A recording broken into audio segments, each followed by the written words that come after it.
नमस्कार दोस्तों। बता दें कि भोजपुरी के पावर स्टार कहे जाने वाले पवन सिंह का एक बहुत ही मज़ेदार, गज़ेदार या बहुत अच्छा फ़िल्म कहिए जिसका नाम है हर हर गंगे।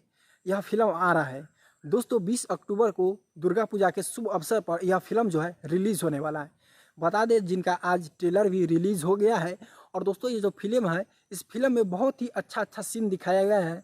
पवन सिंह बताते हैं कि जब तक गंगा मैया को साफ नहीं करेंगे तब तक हम नहीं मानेंगे। दोस्तों यह जो फ़िल्म है बहुत ही अच्छा पारिवारिक फ़िल्म देखने को मिलेगा। आपको बताया जा रहा है कि पावर स्टार का सबसे बड़ा जीवन का यह फ़िल्म होने वाला है। और यह जो फ़िल्म है 20 अक्टूबर दुर्गा पूजा के शुभ अवसर पर इसे रिलीज़ किया जाएगा और सभी सिनेमाघर में देखने को मिलेगा। और तमाम ऐसे वीडियो देखने वाले दर्शक से अपील है कि आप लोग प्लीज़ इस वीडियो को एक बार देखिएगा, शेयर कीजिएगा, ताकि जितने भी पावर स्टार के फैंस हैं उनको यह सूचना जो मिल जाए।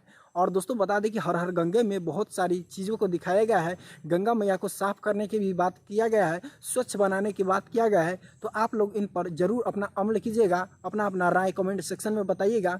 और पावर स्टार का आप फैंस हो तो ज़रूर एक कमेंट कीजिएगा। हर हर गंगे फिल्म आप लोग देखने जाइएगा या नहीं, या ये फिल्म जो किस प्रकार का होने वाला है वो भी बताइएगा। तो चलिए दोस्तों वीडियो को समाप्त करते हैं। आशा करता हूँ कि वीडियो पसंद आया होगा। तब तक के लिए जय हिंद, वंदे मातरम।